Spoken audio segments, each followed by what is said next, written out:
ایک مرد یا عورت ہیکل کی تقریب میں حصہ لینے کے بعد وہ پہنتے ہیں جسے ہم اپنی زندگی میں ہیکل کا لباس کہتے ہیں، جو ہیکل کے اندر خدا کے ساتھ کیے گئے عہدوں کی ظاہری یاد دہانی کے طور پر ہماری رہنمائی کرتا ہے۔ ان انڈر گارمنٹس کا مطلب ہمارے لیے روحانی تحفظ ہے، کیونکہ وہ ہمارے ذہنوں کو ہماری ہیکل کے وعدوں کو یاد دلانے میں ہماری مدد کرتے ہیں اور ان کو برقرار رکھنے کے ہمارے عزم کو مضبوط کرتے ہیں۔ نجات دہندہ اور ان عہدوں کو یاد رکھنے میں ہماری مدد کرنے کے لیے لباس کے مختلف حصوں پر کچھ مختلف علامتیں رکھی گئی ہیں۔ ہیکل کے لباس کا مطلب یہ ہے کہ خداوند نے بنائی ہوئی کھالوں کے کوٹوں یا لباس کو علامتی طور پر عکس بند کیا اور آدم اور حوا کو باغ سے نکلنے کے بعد ان کی برہنہ پن کو چھپانے کے لیے، اور ہم اس طرح کے مقدس لباس کو دیکھتے ہیں جو قدیم اسرائیل میں لاوی کاہنوں نے اسی وجہ سے پہنا تھا۔ ہیکل کا لباس مقدسین کے لیے مقدس ہے، بالکل اسی طرح جیسے دوسری مذہبی لباس دوسرے عقائد کے لیے مقدس ہے۔ یہودی عقیدے میں مرد روزانہ اپنے کپڑوں کے نیچے چھوٹی لمبی چادر پہنتے ہیں اور سبت کے دن یا عبادت خانے میں اپنے کپڑوں کو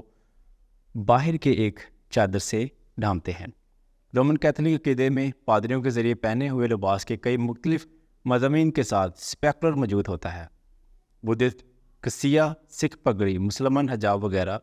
میرا اندازہ ہے کہ لوگ صرف یہ سمجھتے ہیں کہ ہم اضافی ہیں اور ہم عجیب ہیں، کیونکہ ہم ان کے باہر کے بجائے اپنے لباس کے نیچے لباس پہنتے ہیں، اور اس سے خفیہ یا مخیزہ خیز کوئی اور چیز ہے، مجھے نہیں پتا نہیں۔ بہرحال لوگوں کے پاس ہیکل کے لباس کے بارے میں بہت سارے عملی سوالات ہیں، لہٰذا میں جلدی سے جواب دیتا ہوں۔ کچھ عام لوگوں میں سے کچھ: کیا آپ کے باقاعدہ کپڑوں کو آپ کے لباس کا احاطہ کرنا پڑتا ہے؟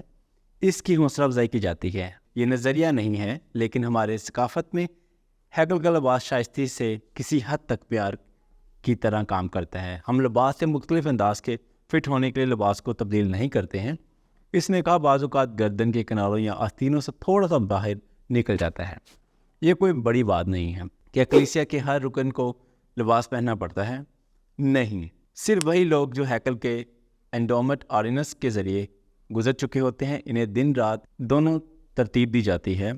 اگر آپ ان عادوں کو سنجیدگی سے لیتے ہیں تو آپ انہیں پہنتے ہیں، لیکن یہاں تک اگر آپ ایسا نہیں کرتے تو آپ کو کلیسیا سے باہر نہیں نکالنا چاہے گا۔ کیا مقدسین ہر وقت لباس پہنتے ہیں؟ ظاہر ہے ہر وقت نہیں، یہ عملی ہے۔ اگر آپ ترقی کر رہے ہیں تو آپ شاید ان کو پہننے نہیں جا رہے ہیں، یا جب آپ صبح شاور لیتے ہیں۔ ایک اور افواہ ہے جو اب تقریباً 200 سالوں سے چل رہی ہے۔ کچھ لوگ اس تاثر میں ہیں کہ ہمیں یقین ہے کہ ہیکل کے لباس کا مقصد کس طرح کا جادوئی جسمانی تحفظ فراہم کرنا ہے۔ ہیکل کے لباس کی وجہ سے بندوق سے نکلی گولیوں کا اثر آپ پر نہیں ہوگا۔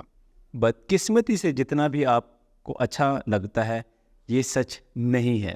یہ افواہ شاید 1844 میں شروع ہوئی تھی، جب کاٹریج جیل میں رہتے ہوئے Joseph Smith, harm Smith, lord Richard اور جان ٹالر پر ایک ہجوم نے حملہ کیا تھا۔ جوزف اور ہارم ہلاک ہو گئے اور جان کو بہت زخمی کر دیا تھا۔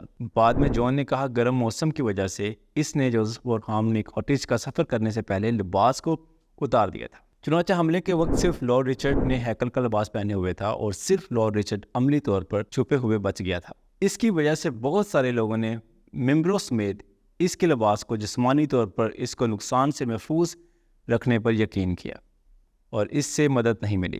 جب ایبرٹ بینکرافٹ نے یوٹا کی تاریخ پر لکھ کر اس خیال کو برقرار رکھا، یہ لباس بیماری اور یہاں تک کہ موت سے بھی بچاتا ہے، کیونکہ دشمن کی گولی اس میں داخل نہیں ہوگی۔ جوزف نے اپنی موت کے دن لاپرواہی سے اس لباس کو چھوڑ دیا، اور اگر وہ ایسا نہ کرتا تو وہ بغیر کسی نقصان سے بچ جاتا۔ اس سے مسٹر بینکرافٹ کی رائے کی عکاسی ہو سکتی ہے، لیکن لیٹر سینٹس کے church of Jesus Christ of latter saints کے نظریہ کی نہیں۔ اب کیا یہ ممکن ہے کہ لباس جسمانی طور پر لوگوں کی حفاظت کر سکے؟ یقیناً خدا جو چاہے کر سکتا ہے۔ وہ کیچڑ سے اندھے پن کو ٹھیک کر سکتا ہے، لیکن ہیکل کے لباس روحانی تحفظ کے لیے، جسمانی تحفظ نہیں۔ جب مناسب طریقے سے پہنے جاتا ہے تو لباس فتنہ اور برائی کے خلاف تحفظ فراہم کرتا ہے۔ لباس پہننا نجات دہندہ کی پیروی کرنے کے لیے اندرونی عہد کا ظاہری اظہار ہے۔ مقدسین آخری ایام کے لیے ہیکل کا لباس کیا ہے؟ اس کا یہ فوری جائزہ ہے۔ اگر آپ کے مزید سوالات ہیں تو تفصیل میں دیے گئے لنک پر کلک کریں اور ہم سے بات کریں۔ ملتے ہیں نیکسٹ ویڈیو میں۔ اپنا خیال رکھیے گا۔ Bye bye.